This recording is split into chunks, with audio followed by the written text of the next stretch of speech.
Welcome. Naushad ভাইজান আপনাকে জানাই স্বাগতম। নওশাদ ভাইজান আপনাকে জানাই স্বাগতম।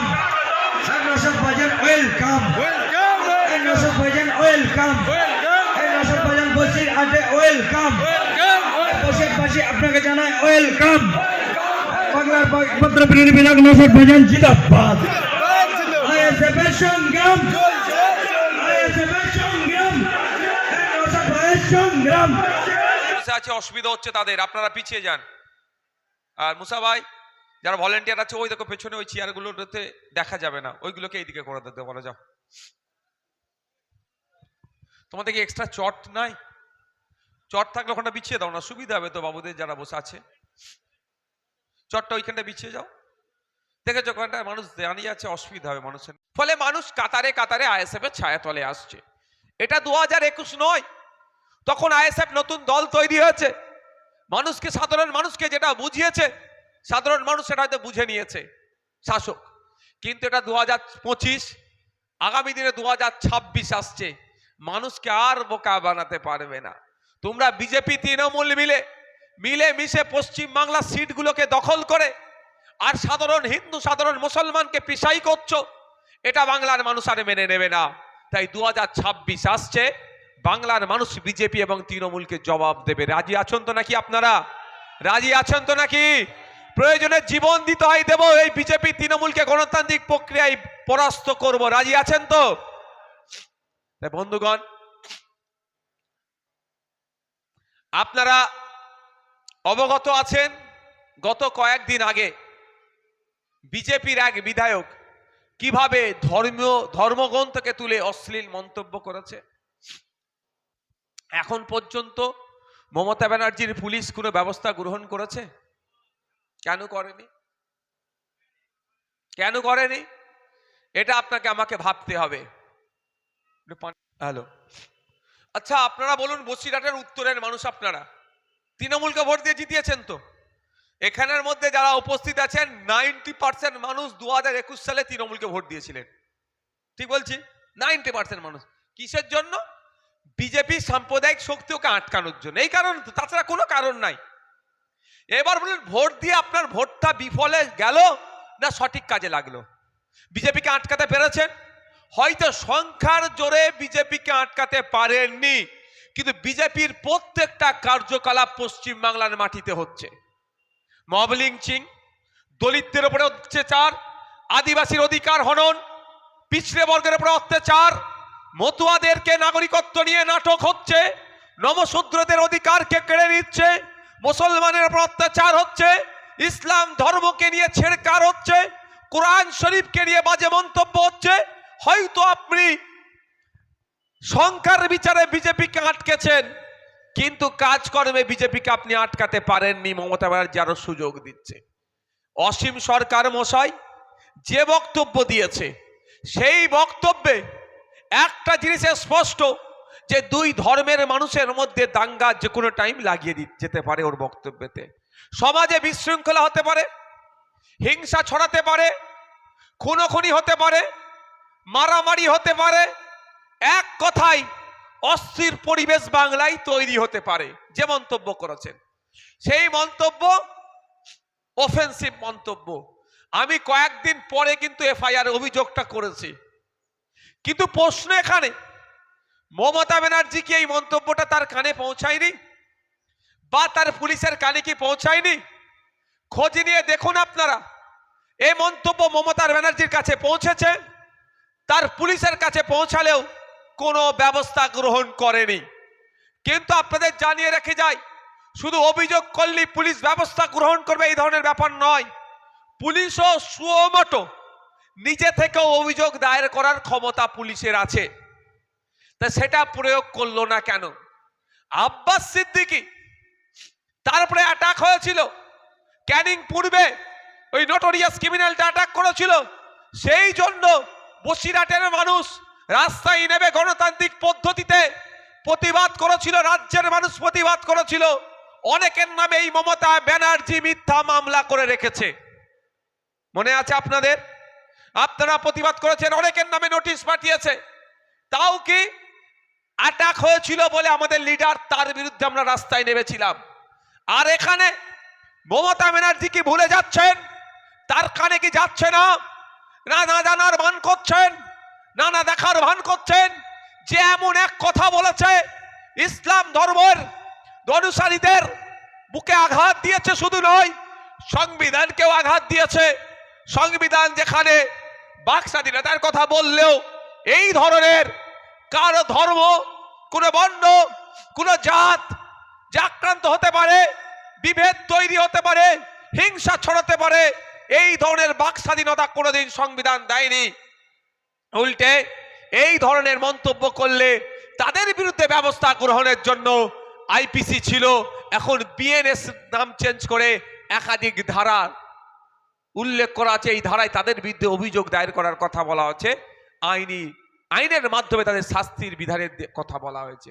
কিন্তু মমতা ব্যানার্জি এখন পর্যন্ত কোনো কথা বলেছে? আপনারা একটা আওয়াজ দেন না। ঝিমিয়ে গেলেই তো এই অবস্থা হচ্ছে ভাই আপনাদের। আপনার আমার সাথে এই আচরণ, আপনি আমি ঝিমিয়ে যাচ্ছি বলে। আচ্ছা, এখন পর্যন্ত তৃণমূল কংগ্রেসের কোন নেতা মুখ খুলেছে? মুখ খোলা দরকার ছিল কি ছিল না? যে অন্তত এতটুকুই তারা বলতে পারত, এই কথা সাম্প্রদায়িক কথা, বাংলার মাটি নজরুলের মাটি, কাজী নজরুলের মাটি, রবি ঠাকুরের মাটি, এই বাংলার সম্প্রীতির মাটি, এই বাংলার মাটিতে এই ধরনের কথাবার্তা যারা বলবে তারা জেলের ছাড়া বাইরে তাদের জায়গা হবে না, এ কথা অন্তত বলার দরকার ছিল। সে কথা বলেনি। তাই আপনাকে আমাকে ভাবতে হবে কাদের হাতে বসিরহাটের মানুষ 2021 সালে ভোট দিয়ে দায়িত্বভার তুলে দিল, তারা কথা বলছে না কেন? তাই আমাদেরকে ভাবতে হবে আমার সাথে অন্যায় হচ্ছে, আমার কথা বলার জন্য, আমার সাথে অন্যায় হচ্ছে আমার হয়ে বলার জন্য আগামী দিনে আমাদের মধ্যে থেকে তৈরি করতে হবে যে আমাদের হয়ে তারা লড়াই করবে গণতান্ত্রিক প্রক্রিয়ায়। অন্যথায় ভোট আসবে, ভোট যাবে, বিজেপিকে আটকানোর নাম করে বিজেপিকে আপনার ঘরে ঢুকিয়ে দেবে, আপনার কথা বলার স্বাধীনতাটুকুও কেড়ে নেবে। তাই বন্ধুগণ একটু ভাবুন, এত ঘন্টা অতিবাহিত হয়ে গেল, একাধিক অভিযোগ হয়েছে, শতাধিক অভিযোগ হয়ে গেল, এখনো পর্যন্ত মমতা ব্যানার্জি তার পুলিশকে নির্দেশ দিল না ওই সাম্প্রদায়িক মানবতা বিরোধী, ধর্ম বিরোধী, শুধু নয় মানবতা বিরোধী ওই বিধায়কের ঘাড় ধরে জেলের মধ্যে ঢুকানোর। তাই আপনাকে আমাকে সোচ্চার হতে হবে, আপনাকে আমাকে জাগ্রত হতে হবে, মমতা ব্যানার্জিকে প্রশ্ন করতে হবে আর কবে এদের বিরুদ্ধে ব্যবস্থা গ্রহণ করবেন। আপনি বলেছিলেন বিজেপিকে আটকাবো, বিজেপিকে আটকাবো, তাই আমরা আপনাকে অনেকে ভোট দিয়েছিলাম। কিন্তু বিজেপির নেতারা যে ধরনের কুৎসিত ভাষায় কোরআন শরীফকে নিয়ে আক্রমণ করলো, মিথ্যা কথা বললো, অর্ধ সত্য কথা বললো, মিসলিড করলো, মিসগাইড করলো, আগে পরে না দেখে ছোট্ট একটা কথাকে তুলে এমন বিভ্রান্ত করে সমাজকে বিছিয়ে দেওয়ার চেষ্টা করলো, তাদের বিরুদ্ধে কবে ব্যবস্থা গ্রহণ করবেন? এই মমতা ব্যানার্জি আমার মনে হয় ব্যবস্থা গ্রহণ করবে না যতদিন না আপনি সোচ্চার হচ্ছেন গণতান্ত্রিক প্রক্রিয়াতে। 200-র অধিক ভাই মামলা হয়ে গেছে, প্রায় 200-র অধিক অভিযোগ দায়ের হয়েছে। আর কবে করবে গ্রেফতার, আর কবে করবে মমতা ব্যানার্জি আমি জানতে চাই।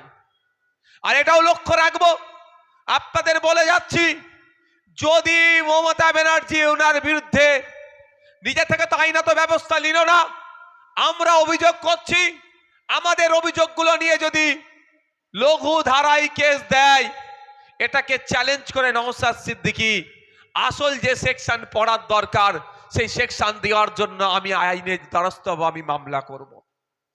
আপনাদের